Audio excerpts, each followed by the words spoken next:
El 19 de agosto de 1942, en la espesa selva cercana a Punta Taibu, en Guadalcanal, el teniente segundo Genjiro Inui, de la 8ª Compañía Independiente de Cañones Antitanque, anotaba en su diario observaciones que reflejaban la sorpresa y el desconcierto que sintieron muchos soldados japoneses al enfrentarse por primera vez a las fuerzas estadounidenses. A través del denso follaje de palmeras y lianas que parecían estrangular todo a su paso, Inui y otros 916 hombres del destacamento del coronel Kiyonao Ichiki acababan de desembarcar de destructores en una operación nocturna que el mando japonés consideraba el primer paso para recuperar el aeródromo de Henderson. Les habían dicho que los norteamericanos eran apenas unos 2000, mal entrenados, asustadizos y debilitados por una vida cómoda. El propio coronel Ichiki había desdeñado las advertencias de esperar refuerzos y declaró a sus oficiales: son americanos, los echaremos al mar antes del amanecer. Lo que ninguno de aquellos veteranos curtidos en China y el sudeste asiático imaginaba era que estaban a punto de vivir algo completamente nuevo en la historia del ejército imperial japonés. No solo una derrota, algo impensable para quienes solo conocían victorias desde 1937, sino la destrucción total de cada suposición táctica, cada concepto estratégico y cada certeza ideológica que había definido su forma de hacer la guerra. La selva misma se convertiría en un arma estadounidense, la oscuridad que los japoneses habían dominado desde el inicio del conflicto los traicionaría, y una superioridad abrumadora en equipo, coordinación y capacidad destructiva haría añicos el mito de la invencibilidad japonesa en el combate cercano. Todo había empezado 2 semanas antes, el 7 de agosto de 1942, cuando 11.000 marines de la Primera División de Marines desembarcaron en Punta Lunga bajo el mando del general Alexander Van de Greve, ejecutando la Operación Watchtober, la primera ofensiva estadounidense en el Pacífico. El objetivo parecía sencillo: tomar el aeródromo japonés casi terminado, establecer un perímetro defensivo y mantener la posición hasta la llegada de relevos. En la práctica, se convertiría en la campaña más larga y dura que los marines habían librado hasta entonces, en un entorno que puso a prueba los límites de la resistencia humana. Guadalcanal era un infierno tropical, 90 millas de largo por 25 de ancho, con montañas que alcanzaban los 2.500 metros envueltas en nubes perpetuas. La llanura costera donde se alzaba Henderson era una franja de hierba kunai, pantanos y selva tan densa que la visibilidad se reducía a pocos metros. El calor era asfixiante, la humedad nunca bajaba del 90% y los mosquitos formaban nubes tan densas que los hombres los inhalaban. Los ríos, que en las fotos aéreas parecían cristalinos, estaban llenos de parásitos. Malaria, dengue, disentería y úlceras tropicales acabarían incapacitando a más hombres que las balas enemigas. Aquel primer día, los marines encontraron el aeródromo casi sin defensa. Los 2.200 obreros japoneses y 600 soldados navales huyeron hacia la selva, abandonando maquinaria, provisiones y, lo más importante, la pista misma. Al caer la noche del 8 de agosto, los ingenieros estadounidenses ya trabajaban para terminarla y la bautizaron Henderson Field en memoria del mayor Lofton Henderson, caído en Midway. En pocos días aterrizarían los primeros aviones y nacería lo que la historia recordaría como la Fuerza Aérea Cactus. La respuesta japonesa fue rápida y devastadora para la Marina estadounidense. La noche del 9 de agosto, el vicealmirante Gunichi Mikawa condujo 7 cruceros y un destructor en un ataque sorpresa que se conoce como la Batalla de la Isla de Savo, la peor derrota naval de la historia de Estados Unidos hasta entonces. En menos de una hora, 4 cruceros pesados aliados, Quincy, Vincennes, Astoria y el australiano Canberra, se hundieron entre llamas. Más de 1000 marineros murieron. Los barcos aliados supervivientes se retiraron llevándose la mayoría de los suministros aún sin descargar. Los marines quedaron aislados, con apenas la mitad de su equipo y comida, frente a un enemigo que se reforzaba rápidamente. Lo que el alto mando japonés no comprendió en aquellos primeros días de agosto fue que Henderson Field lo era todo. Quien controlara el aeródromo durante las horas de luz controlaba los mares circundantes en un radio de 300 kilómetros. Ese hecho dictaría toda la campaña. Los japoneses dominaban la noche con sus rápidos destructores, el famoso Tokyo Express, pero al amanecer los aviones estadounidenses volvían a imponerse. Por eso Tokio ordenó reconquistar el campo inmediatamente antes de que los norteamericanos lo fortificaran. La tarea recayó en el teniente general Harukichi Yakutake y su 17º ejército en Rabaul. Disponía de pocas unidades cercanas. La brigada del general Kawaguchi estaba en Palaos, otro regimiento en Filipinas. La más próxima era el 28º regimiento de infantería del coronel Ichiki, estacionado cerca de Guam y originalmente destinado a Midwa. Ichiki era un instructor de academia con fama de táctico brillante, pero también impulsivo y convencido de que el espíritu japonés superaba cualquier ventaja material estadounidense. Antes de partir recibió órdenes claras: esperar al resto de su regimiento. Las ignoró. Había leído informes de China y Filipinas donde los soldados occidentales se desmoronaban bajo presión y no resistían el combate cuerpo a cuerpo. La noche del 18 de agosto, 6 destructores dejaron a 917 hombres en Punta Taibu, a 25 kilómetros al este del perímetro estadounidense. El desembarco fue indetectable. Ichiki envió patrullas de reconocimiento. Sería un error fatal.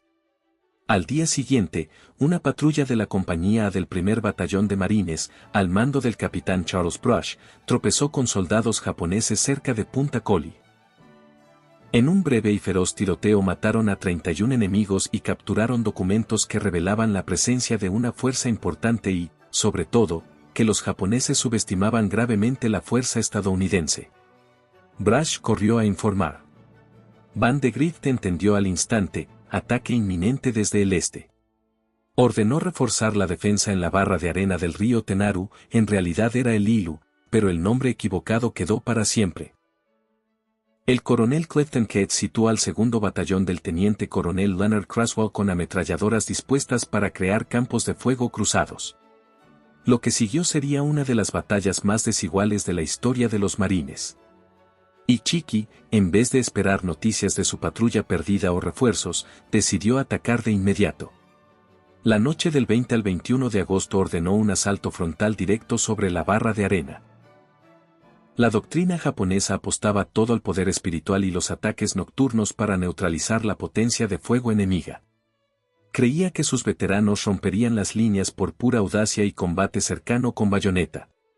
Poco después de medianoche, el explorador isleño Jacob Bouza, que había escapado tras horas de tortura, llegó tambaleándose a las líneas estadounidenses con la advertencia: los japoneses venían. Minutos después comenzó el ataque. Cientos de soldados cruzaron la barra gritando, disparando y lanzando granadas. Corrieron directo a una zona de muerte preparada con precisión quirúrgica. Las ametralladoras Browning M1917A1 refrigeradas por agua abrieron fuego. Cada una podía mantener 600 disparos por minuto indefinidamente mientras tuvieran agua. Los marines las habían colocado en posiciones que se cubrían mutuamente, de modo que no quedaba un solo metro sin barrer. Los japoneses caían en oleadas bajo las balas de calibre 30. Los que lograban cruzar se topaban con cañones antitanque de 37 milímetros cargados con botes de metralla que convertían a los hombres en jirones. El ataque duró horas. Ola tras ola se estrelló contra el muro de plomo. Algunos llegaron hasta las posiciones y lucharon cuerpo a cuerpo con cuchillos, puños y culatas. Pero la defensa aguantó. Al amanecer, el ataque de Ichiki estaba destrozado. Más de 800 de sus hombres yacían muertos o agonizando en la barra y el agua poco profunda.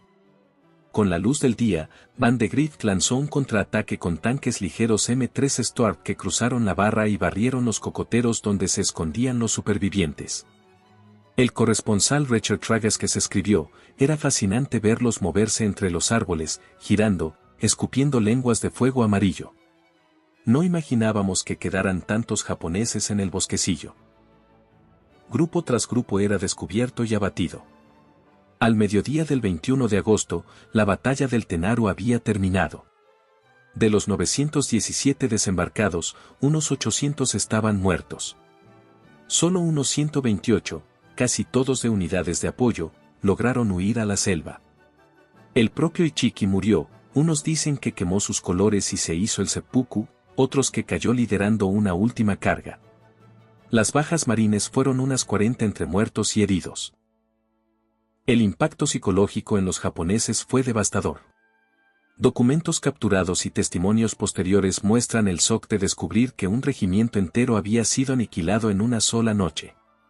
Los estadounidenses no habían peleado como preveía la doctrina japonesa, no entraron en pánico con el ataque nocturno, no se quebraron ante cargas gritando, sino que esperaron en posiciones preparadas y los destruyeron con fuego concentrado. Lo más demoledor fue comprobar el nivel de riqueza material estadounidense que la inteligencia japonesa no había sabido prever. Los Browning nunca se encasquillaban ni se sobrecalentaban, cada marine parecía llevar más munición que una escuadra japonesa entera, la artillería superaba cualquier cosa que Japón pudiera desplegar, y la coordinación entre infantería, artillería y fuego naval era un sistema integrado de destrucción desconocido para ellos. Días después del desastre del Tenaru, más tropas japonesas ya iban camino de Guadalcanal. El almirante Yamamoto organizó una gran operación naval para apoyar el siguiente intento. 3 lentos transportes partieron de Truk con los 1.400 hombres restantes del regimiento de Ichiki y 500 infantes de marina navales, pero tras la batalla de las Salomón Orientales decidieron abandonar los transportes lentos y usar solo destructores. Entre el 29 de agosto y el 4 de septiembre, el Tokyo Express desembarcó casi 5.000 hombres de la 35ª Brigada del general Kawaguchi en Punta Taibu. Funcionaba perfectamente para mover soldados, un destructor hacía el viaje de ida y vuelta en una noche y evitaba los aviones. El problema era que no podían llevar equipo pesado, artillería, tanques, camiones ni comida suficiente. Esa limitación logística condenaría todas las ofensivas japonesas en la isla. Los soldados llegaban solo con lo que podían cargar y dependían de lo que encontraran en la selva o lograran infiltrar. Kawaguchi fijó el 12 de septiembre como fecha para su gran ataque a Henderson. Planeó 3 columnas, una por la costa oeste, otra desde el sur atravesando la selva y la principal, bajo su mando, por una cresta interior que dominaba el aeródromo. Lo que ignoraba era que la inteligencia marine ya había identificado esa cresta como la ruta más probable. El teniente coronel Maradatsen, tras un raid a Tasimboko el 8 de septiembre donde encontró grandes depósitos de suministros, entendió el plan y pidió defender la propia cresta. Van de Grift aprobó. Los días 10 y 11 de septiembre, Edson situó a unos 840 raiders y paracaidistas en la estrecha cresta de coral de 1000 metros, con 3 colinas cubiertas de hierba kunai.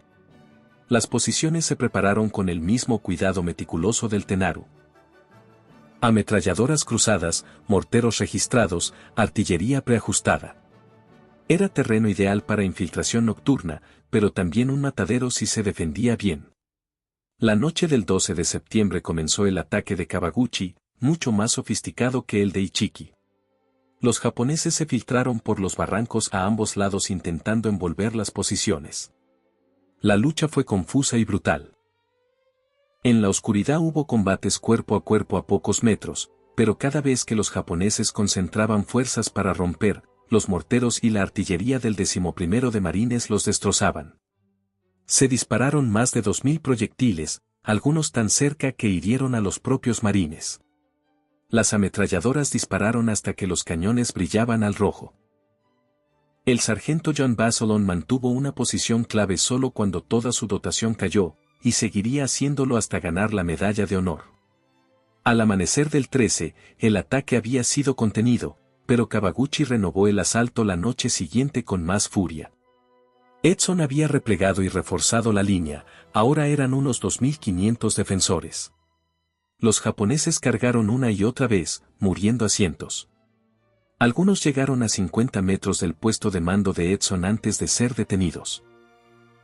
Al alba del 14 de septiembre, la ofensiva se derrumbó. Entre 830 y 850 japoneses yacían muertos en lo que desde entonces se conoce como Bloody Ridge o Edson's Ridge. Los marines perdieron unos 100 muertos y 200 heridos. Otra lección devastadora para los japoneses, su entrenamiento nocturno y su espíritu no bastaban contra fuego coordinado y posiciones preparadas. Los combates del Tenaru y Bloody Ridge establecieron el patrón que se repetiría toda la campaña, ataques japoneses basados en valor, noche y combate cercano contra defensas estadounidenses preparadas para maximizar su superioridad de fuego. El resultado siempre era el mismo: bajas japonesas catastróficas, bajas estadounidenses serias pero sostenibles. Pero los números no cuentan todo el horror.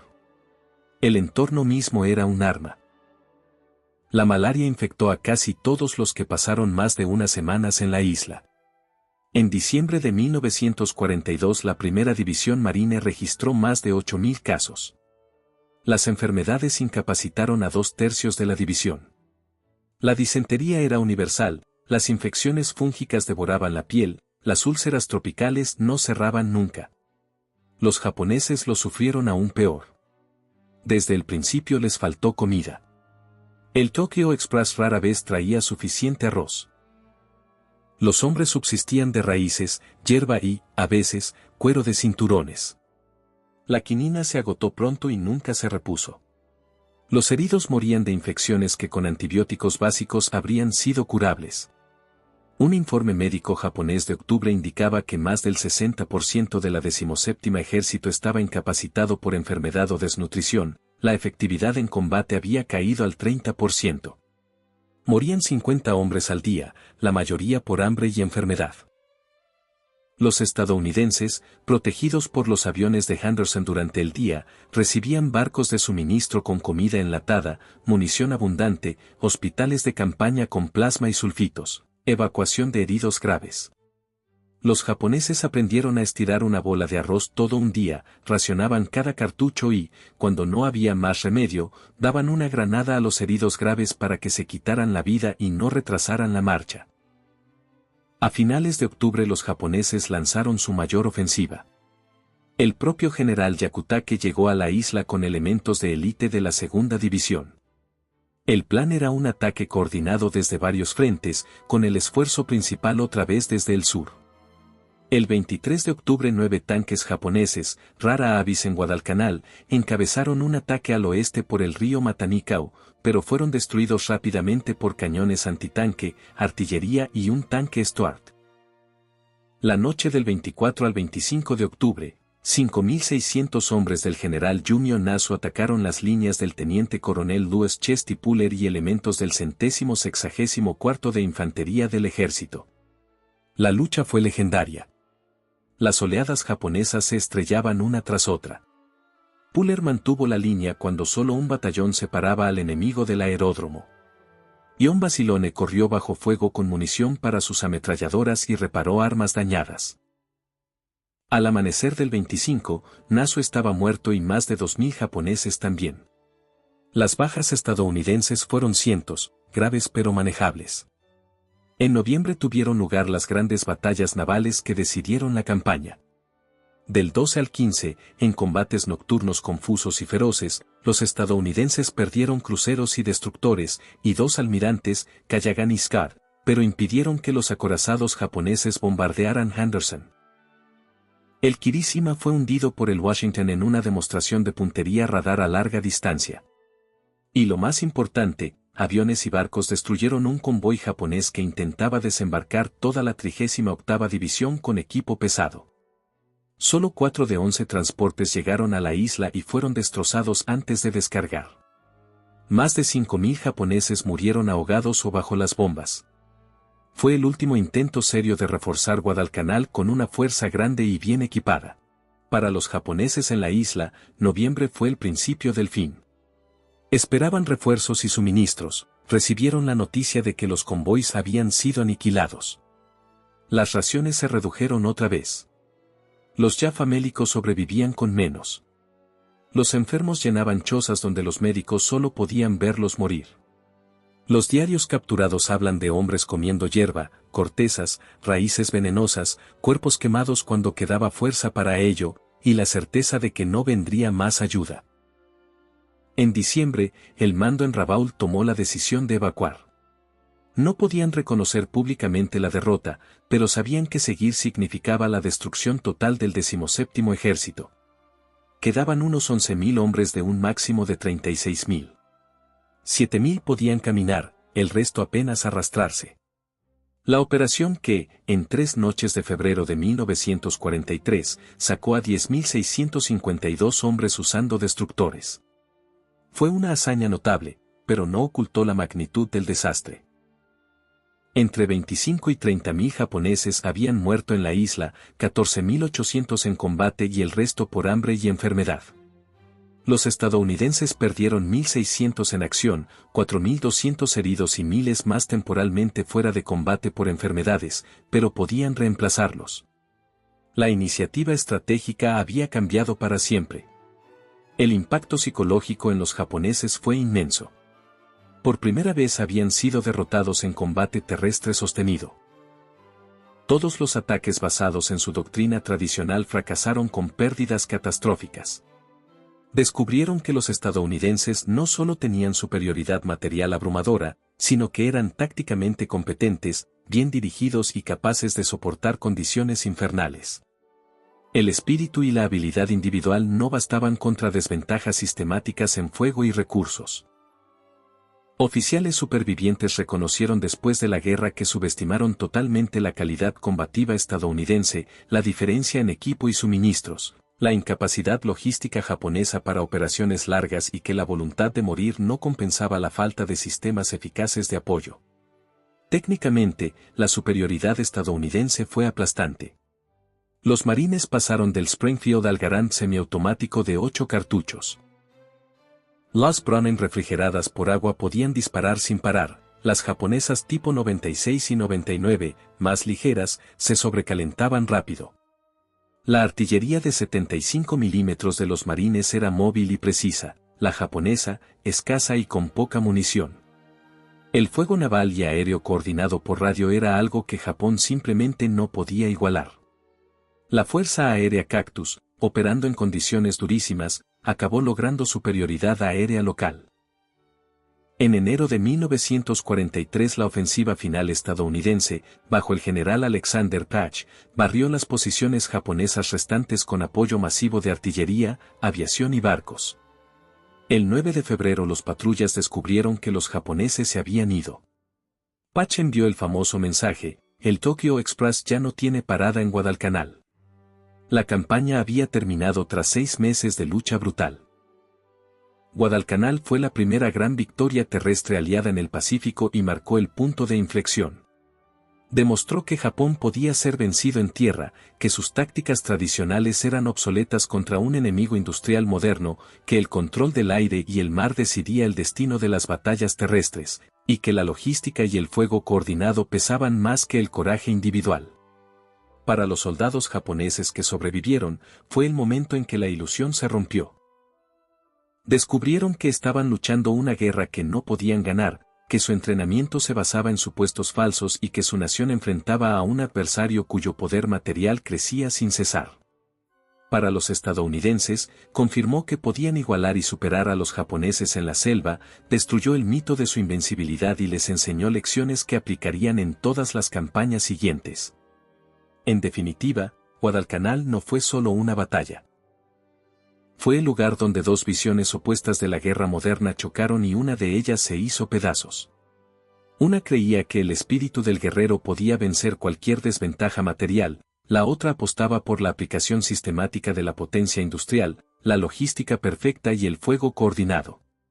La selva de Guadalcanal demostró, con sangre y hambre, cuál de las dos era la que ganaba guerras largas.